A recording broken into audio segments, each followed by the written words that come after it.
வார்த்தைக்கு நேராக நம்ம கடந்து போகலாம். 2 பேதுரு 3ஆம் அதிகாரம் அதனுடைய 9வது வசனத்தை நாம் வாசிக்கலாம். தாமதிக்கிறார் என்று சிலர் எண்ணுகிறபடி கர்த்தர் தமது வாக்குத்தத்தத்தை குறித்து தாமதமாயிராமல் ஒருவரும் கெட்டு போகாமல் எல்லாரும் மனம் திரும்ப வேண்டும் என்று விரும்பி நம்மேல் நீடிய பொறுமை உள்ளவராக இருக்கிறார். தேவனுடைய பிள்ளைகளே, வருஷத்தினுடைய கடைசி நேரத்தில் நம்ம வந்திருக்கிறோம். இந்த நேரம் எல்லாரும் எதற்காக காத்திருக்கிறோம் என்றால், புதிய வருடத்திற்காக காத்திருக்கிறோம். புதிய வருடம் எப்பொழுதெல்லாம் பிறக்குமோ அப்பெல்லாம் என் வாழ்க்கை மாறும் என்று சொல்லி எல்லா மனிதர்களும் அவரவருடைய தெய்வத்தை தேடி போகிறது வழக்கம். ஆனால் அந்த கிறிஸ்துவ மார்க்கம் மட்டும் கொஞ்சம் வித்தியாசம். அந்த பிள்ளைகள் தேவனுடைய சபைக்கு போகும் பொழுது கர்த்தர் அவர்களுக்கு கொடுக்கிற வாக்குத்தத்தம், அந்த வார்த்தையை நம்பி அவர்கள் போகிறார்கள். அந்த வார்த்தை அவர்களுக்கு ஆசீர்வாதத்தை கொடுக்கும் என்றும், அந்த வார்த்தை அவங்க குடும்பத்துக்குள்ள ஒரு செழிப்பையும் நிம்மதியும் சமாதானத்தை கொடுக்கும் என்று சொல்லி ஒவ்வொரு ஜனங்களும் திருச்சபைக்குள் போகிறது வழக்கமாக இருக்கிறது. எந்த கிறிஸ்தவர்களாக இருந்தாலும், எந்த சபையை சார்ந்தவர்களாக இருந்தாலும் இந்த புது வருட ஆராதனையை மிஸ் பண்ண மாட்டாங்க.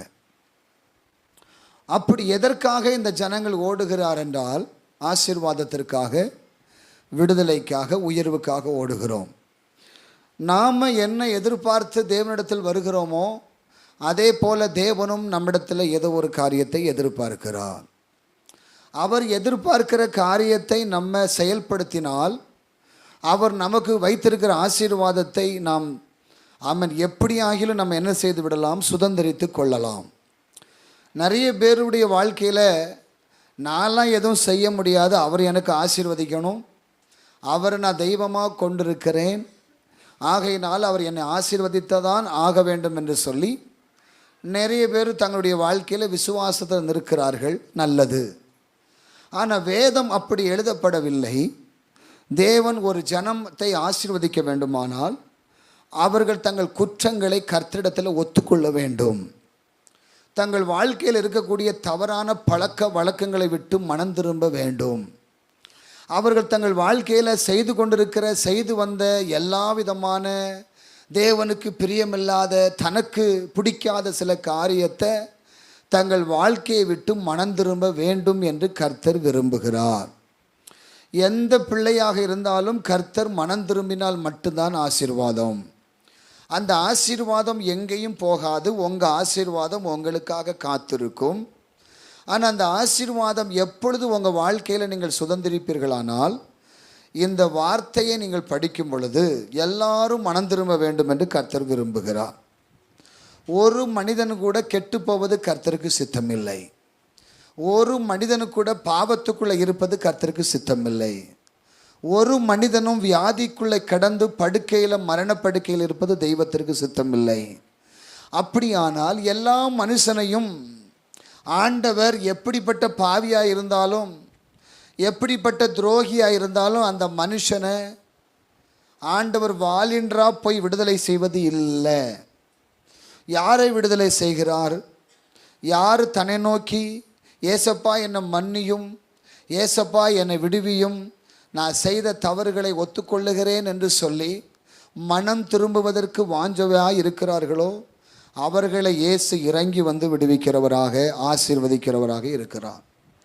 இந்த ராத்திரி வேளையில் எல்லாரும் உங்களுடைய வாழ்க்கையில் இந்த 2024ஆம் ஆண்டில் ஜனவரி மாதம் முதல் இந்த டிசம்பர் 31ஆம் தேதி வரைக்கும், இன்னைக்கு மாறிடுறேன், நாளைக்கு மாறிடுறேன், இன்னைக்கு ஜெபிக்கிறேன், நாளைக்கு இதை விட்டுருதேன், இன்னைக்கு என்னால் இதை செய்ய முடிஞ்சிச்சு, அவசரப்பட்டு இந்த செஞ்சிட்டேன், அவசரப்பட்டு பேசிட்டேன், அவசரப்பட்டு பொய் சொல்லிட்டேன், அவசரம் பண்ணி துரோகம் பண்ணிட்டேன், அவசரம் பண்ணி வஞ்சிச்சிட்டேன், இன்னைக்கு மாறிடலாம், இந்த திருவிருந்துக்கு மாறிடலாம், அடுத்த திருவிருந்துக்கு மாறிடலான்னு சொல்லி 31ஆம் தேதி வரைக்கும் நம்ம வண்டியை ஓட்டிட்டு வந்துட்டோம். ஒருத்தருக்கும் புரியலையா? திரும்ப நல்ல சொல்லமா விளக்கி, இன்னைக்கு மாறிடலாம், நாளைக்கு மாறிடலாம். ஆண்டவரும் பார்ப்பார், இன்னைக்கு இந்த மகள் திருந்துவாள், இன்னைக்கு இந்த குடும்பம் மாறும், இன்னைக்கு இவர்களை ஆசீர்வதிப்பான்னு இயேசு வெயிட் பண்ணிட்டு இருப்பார். நம்ம நாட்களை என்ன செய்து கொண்டிருக்கிறோம்? தள்ளி தள்ளி போட்டு போட்டு போட்டு எதை விடணுமோ அதை விட்டால் தான் வர வேண்டியது வரும்.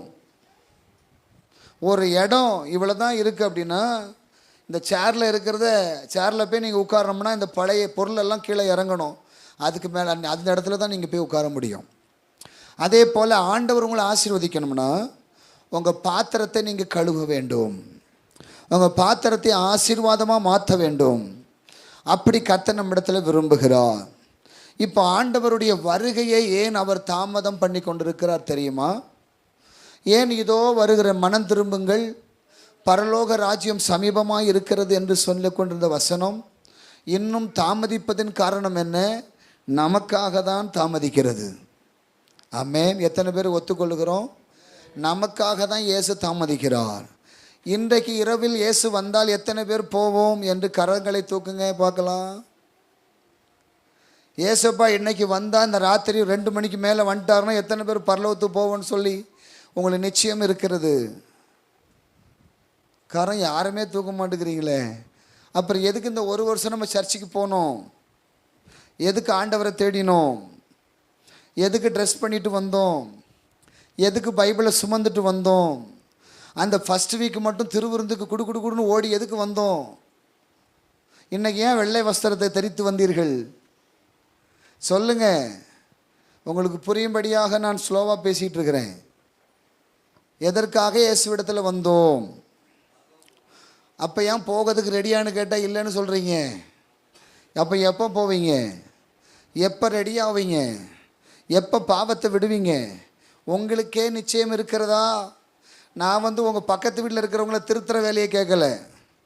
பக்கத்து வீட்டில் இருக்கிறவங்களுடைய பிரச்சனையை தீர்க்கக்கூடிய பஞ்சாயத்தை உங்ககிட்ட கேட்கல. நீங்கள் மனம் திரும்ப வேண்டிய பகுதியை மனம் திரும்புறதுக்கு யார்கிட்ட கேட்கணும்? சொல்லுங்கள், யார்கிட்ட கேட்கணும்? பின்னாடி இருக்கிறவங்க எல்லாம் யார்கிட்ட கேட்கணும்? சொல்லுங்கள், யார்கிட்ட கேட்கணும்? நாம் மனம் திரும்புறதுக்கு ஒரு பாவத்தை விடுறதுக்கு யார்கிட்ட கேட்கணும்? அது நான் தான் என்ன கேட்கணும்.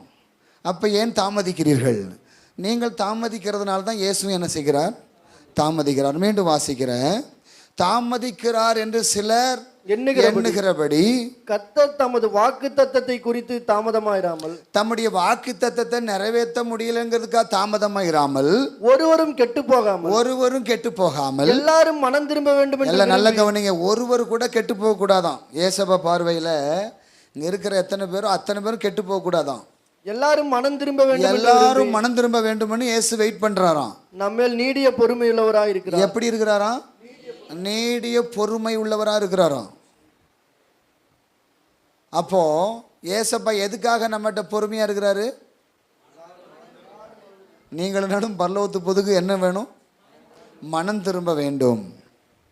இப்போ வாக்கு தத்துவத்தை ஆண்டவர் உங்களுக்கு கொடுத்துட்டா பரலோகத்துக்கு போயிடுவீங்களா? நான் ஒன்று கேட்குறேன். உங்களுக்கு ஆண்டவர் ஒரு வாக்கு தத்துவத்தை போன வருஷத்தை கொடுத்தார். இப்போ தான் உங்களுக்கு நிறைவேற்றி கொடுத்துருவார். பரலோகத்துக்கு போயிடுவீங்களா?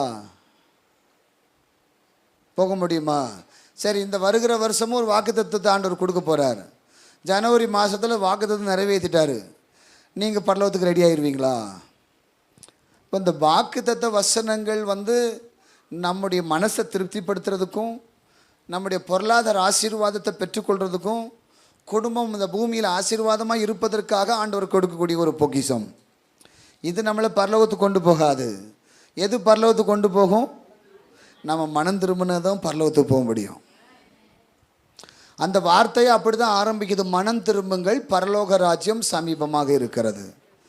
வருஷத்தினுடைய கடைசி நொடிப்பொழில் கூட நீங்கள் மனம் திரும்பினீங்கன்னா ஏசப்பா உங்களை என்ன செஞ்சிருவார்? ஆமாம், சிலுவையில் இயேசுவை அரைஞ்சிட்டாங்க. 2 பக்கமும் யார் இருக்கிறா? கள்ளர்கள். 2 பேர்த்தில் ஒருத்தனுக்கு என்ன கிடச்சிது? ஆமேன். அந்த நேரத்தில் கூட ஏசப்பா கிட்டேருந்து ஒரு வாய்ப்பு அவனுக்கு கிடைக்குமானால், இன்றைக்கி வருஷத்தின் கடைசி வரைக்கும் நீங்கள் நாட்களை கடத்தி போட்டிருக்கலாம். கேரக்டரை மாற்றாமல் இருந்திருக்கலாம். பாவத்தை, ரகசிய பாவங்களை நீங்கள் யாருக்கு தெரியாமல் செய்து கொண்டிருக்கலாம். ஆனால் இயேசு இந்த ராத்திரி வேளையில் உங்களுக்கு ஒரு வாய்ப்பை கொடுக்கிறார். இந்த ராத்திரி வேளையில் ஆண்டவரே, இந்த வருஷத்தின் கடைசியில் நான் மனம் திரும்புவதற்கு என்னை ஒப்பு கொடுக்குறேன் ஏசப்பான்னு சொன்னால், இந்த ராத்திரி உங்கள் வீட்டுக்குள்ளே ரட்சிப்பு வரும்.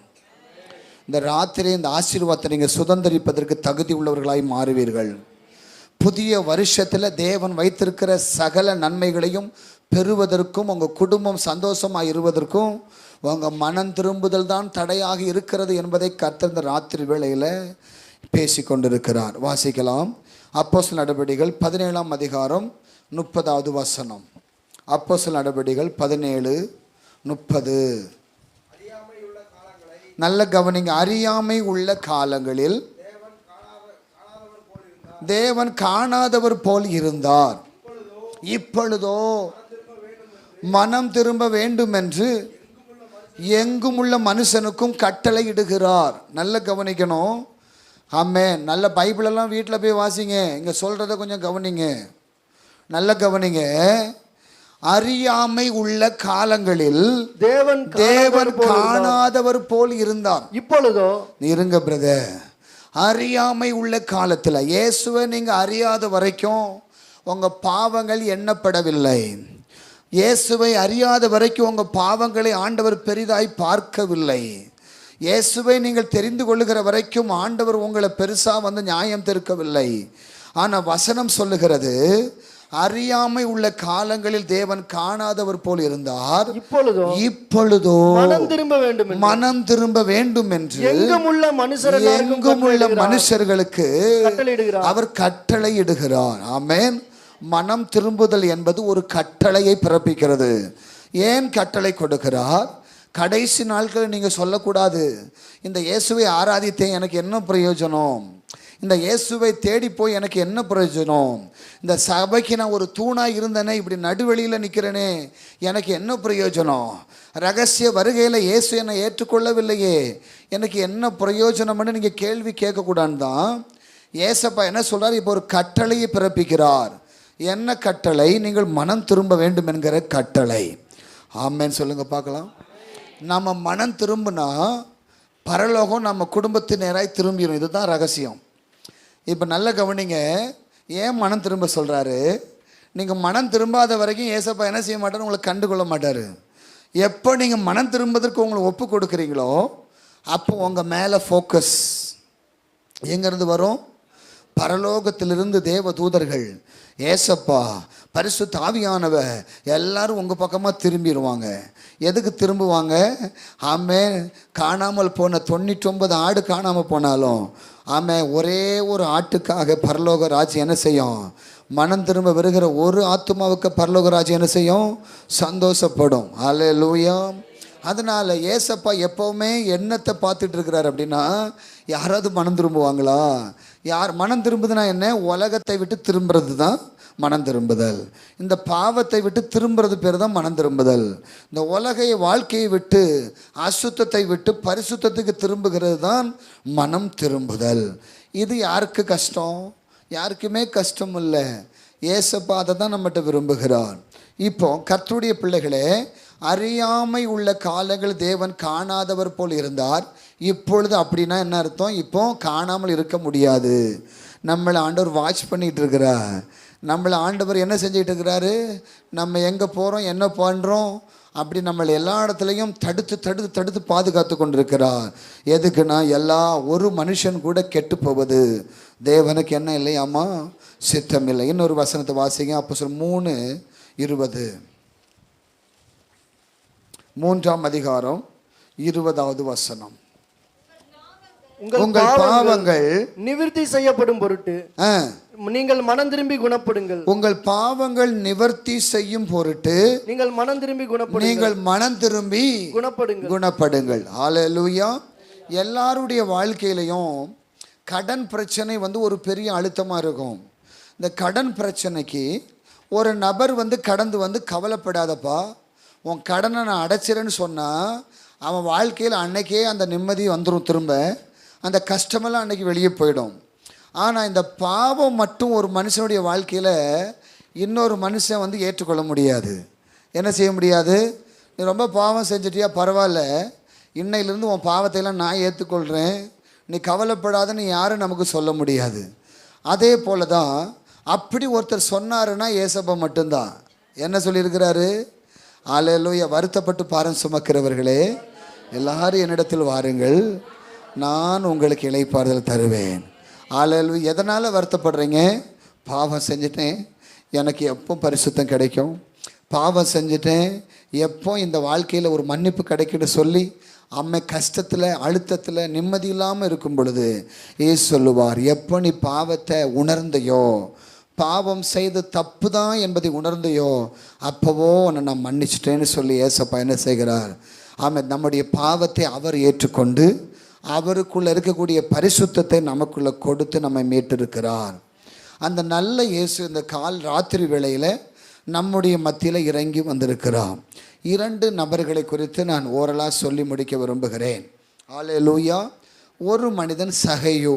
இந்த சகையுடைய வாழ்க்கையில் அவன் எல்லா ஆஸ்திகளும் அவனிடத்தில் இருந்தது. எல்லா ஆஸ்திகளும் அவனிடத்தில் இருந்தாலும் என்ன இல்லை? சந்தோஷம் இல்லை. இந்த பாவம் அவன் அதிகமாக நெருக்கிருச்சு.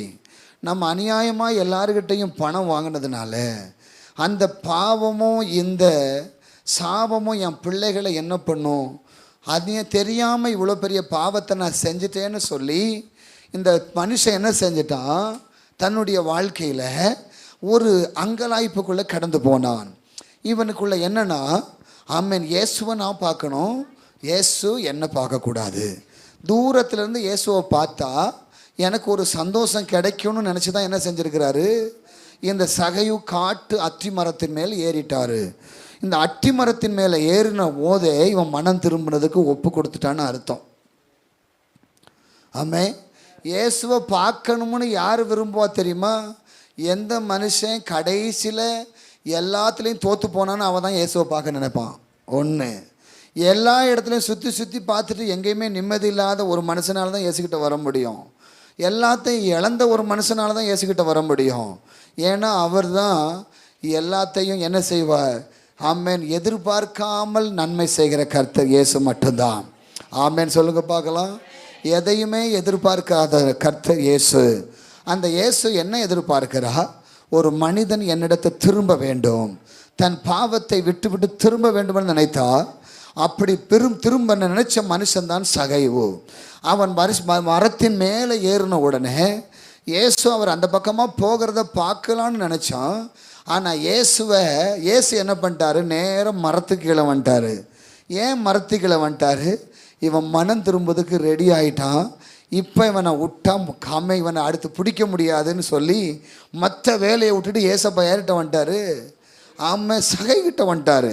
இந்த சகைக்கிட்ட வந்த உடனே சகைவே நீ சீக்கிரமாக இறங்கி வான்னு சொன்னார். எதற்கு இறங்கி வா? நீ சீக்கிரமாக இறங்கி வா. ஆளில் நான் உன் வீட்டில் தங்க வேண்டும்.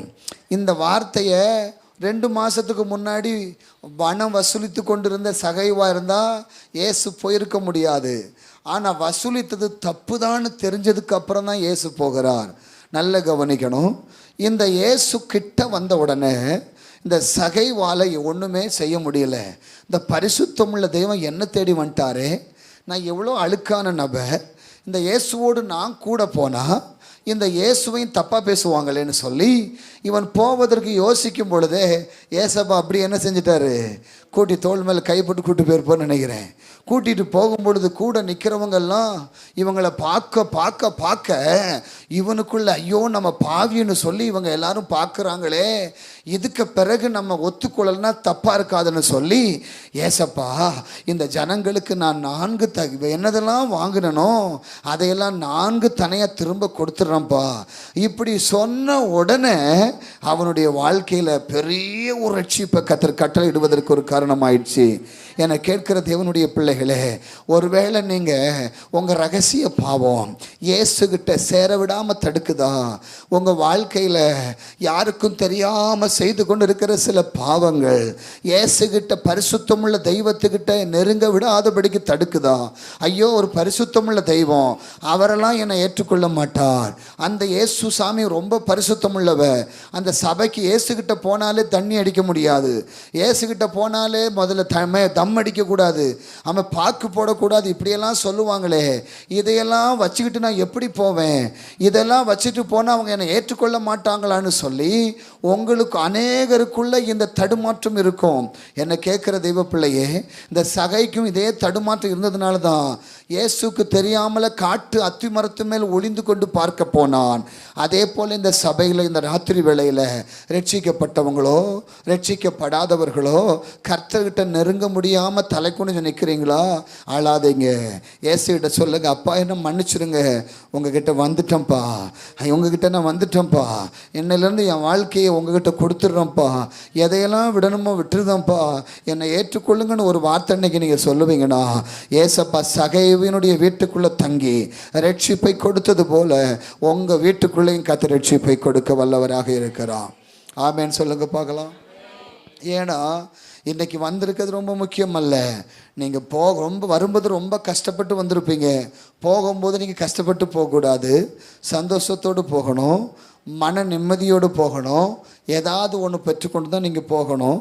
அதுக்காக தான் இந்த வசனத்தை கர்த்தர் உங்களுக்கு கொடுத்து கொண்டிருக்கிறார். ஆமே. ரட்சிக்கப்பட்ட தேவ பிள்ளையே, சபைக்கு நல்ல வந்து கொண்டிருந்த தேவ பிள்ளையே, ஆராதனையில் கலந்து கொண்ட தேவ பிள்ளையே, ஆமே, நாம் இளைய குமாரனை போல ஆஸ்தியில் பங்கை வாங்கி கொண்டு சுய லாபத்திற்காக தாண்டவரை விட்டு வெளியே போய் தூரமாய் போயிருக்கிறவர்கள் யாராவது வந்திருப்பீங்களா? ஆமேன். தன்னுடைய வாழ்க்கையில் தகப்பன் வீட்டில் எல்லாம் இருந்தது, ஆசீர்வாதம் இருந்தது.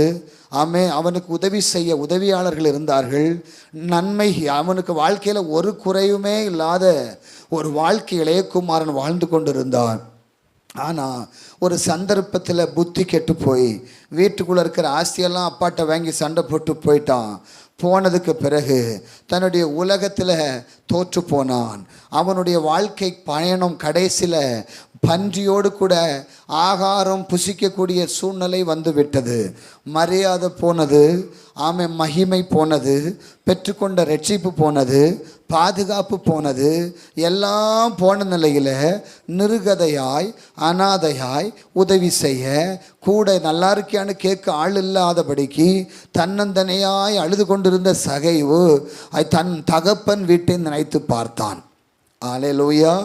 அந்த தகப்பன் வீட்டை நினச்சி பார்க்குற வரைக்கும் அவனுடைய வாழ்க்கை, ஆமேன், எல்லாம் இருந்தாலும் சமாதானம் இல்லை, எல்லாம் இருந்தாலும் அடுத்த வேளைக்கு ஆகாரம் இல்லை.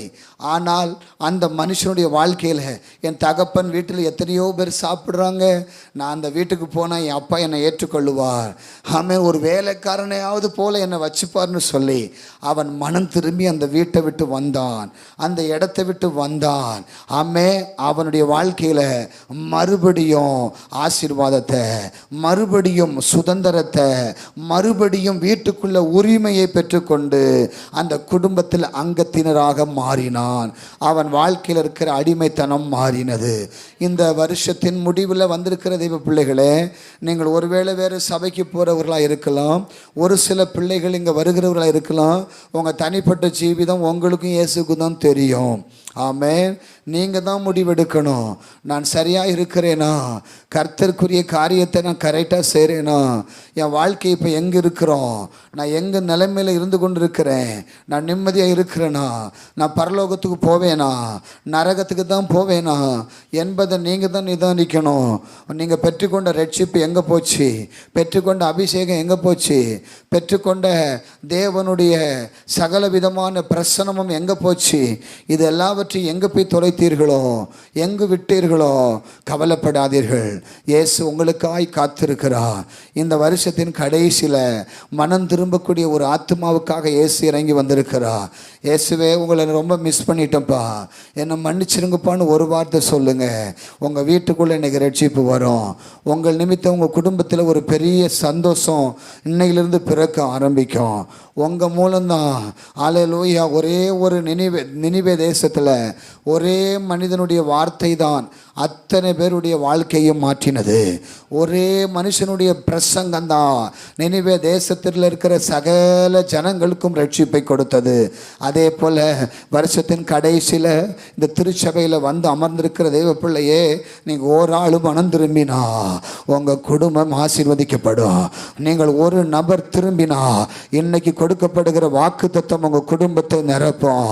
நீங்கள் ஒரு நபர் மனம் திரும்பினா உங்கள் குடும்பம் மட்டுமல்ல, பரலோகமே உங்களுக்கு சல்யூட் பண்ணோம்.